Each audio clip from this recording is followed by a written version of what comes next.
You're listening to The Frieze by NYY Recaps. I'm your host, Derek Lewandowski. Let's get started. So the New York Yankees won again last night. They officially take the series from the Houston Astros. They are 11-4 in their last 15 games. That is the best record in Major League Baseball over that span. They're looking pretty good. Giancarlo Stanton with another big night. He is now batting .314, and I get it. He's not going to hit 300 for the season. He's not a 300 hitter for his career, and batting average isn't super important, but you love to see this guy get a bunch of hits and kind of win over the fan base. It began to happen last year in the playoffs when he went absolutely ballistic and hit those 6 home runs. He homered, I think, in 5 straight games in the playoffs. And you saw the fans beginning to shift their opinion on Giancarlo and say, well, if this guy could just stay healthy, we know he's going to hit. We're not worried about him not living up to the hype in New York or something along those lines. He's been absolutely phenomenal over the past, 12 days or so. Tremendous. He's unconscious. I love seeing somebody who's a superstar athlete perform at their highest level. It's like Tiger Woods at the Masters in 97 or 98, whatever year it was, where he won by, I think, 12 strokes.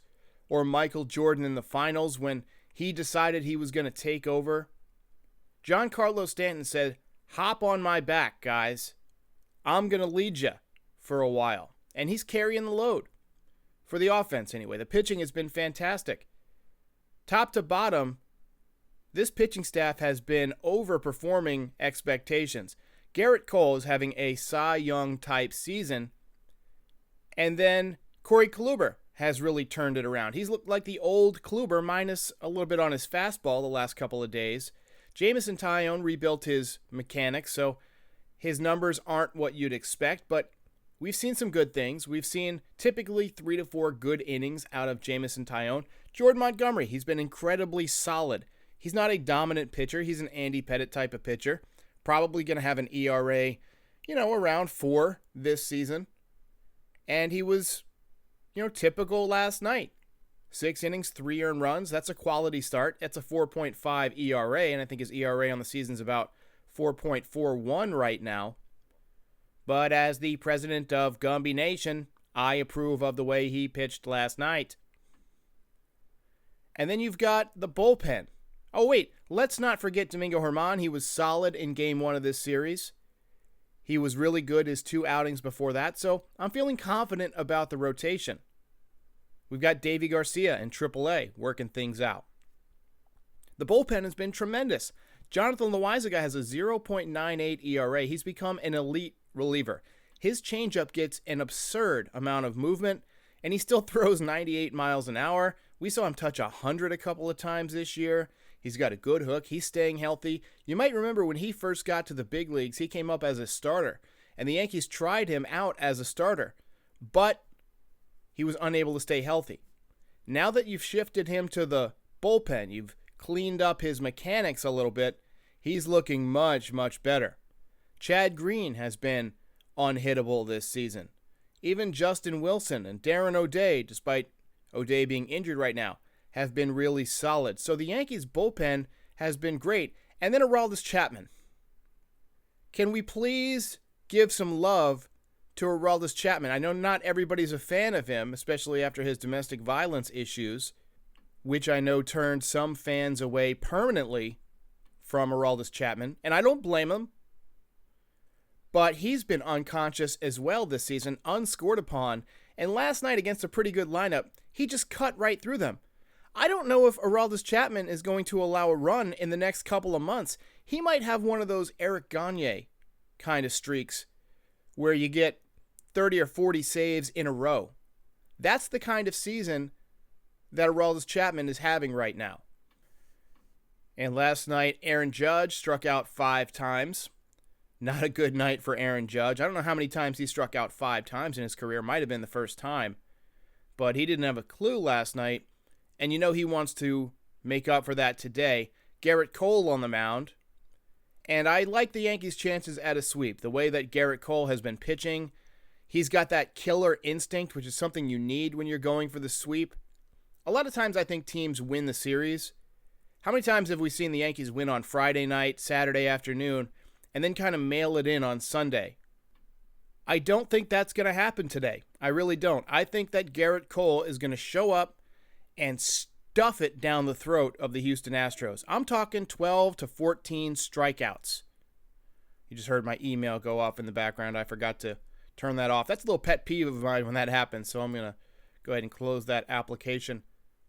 There are some negatives that are worthy of discussion. Clint Frazier, obviously, continues to struggle. His mechanics at the plate look a little bit out of whack.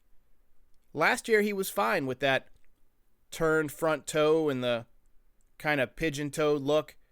But this year, he seems to be having trouble getting to that inside pitch. And so teams are just pitching him in there. They're just staying right in there in his kitchen, and he can't do anything with it. I think it's time for a trip to AAA for Clint Frazier. And by the way, Miguel Andujar, playing left field last night in AAA, hit a home run. Andujar can hit. And if you get him hot and just teach him how to play basic defense, he's a guy who's kind of built athletically where he can play most days. I would stick him out there in left field for a few weeks, let Gardner come in for defense late in games, and just see what he can give you. If he's a guy that starts slashing the ball all over the field and hitting doubles like Miggy Two Bags used to do, then I think you're in good shape. I think it's time to also explore what teams would give you for Clint Frazier. There's no doubt about his talent. I'm starting to wonder if he can handle the pressure of struggling in New York. He seems to be really down on himself. I've always thought he was kind of a head case a little bit, but he's shown me a lot the last couple years in terms of his resilience, his ability to focus on baseball. And that's fine. But you've got to get it done on the field, too. You've got to turn it around. So Clint Frazier worries me. Brett Gardner can't hit anymore. He did have a sac fly and a base hit last night, but his bat speed is slow.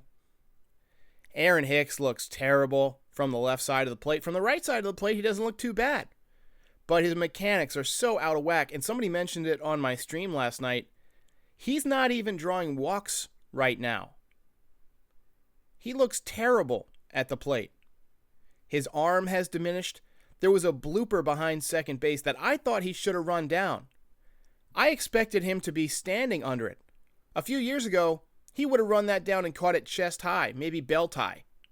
But last night he lets it drop, and it didn't look like he was running hard. I don't want to accuse the guy of loafing in a big game.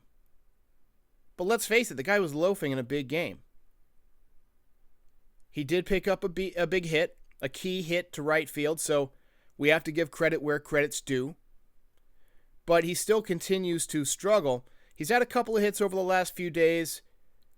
I don't know if he's turning it around or not, but I do have a higher level of concern with Aaron Hicks than I do with pretty much anyone else on the team.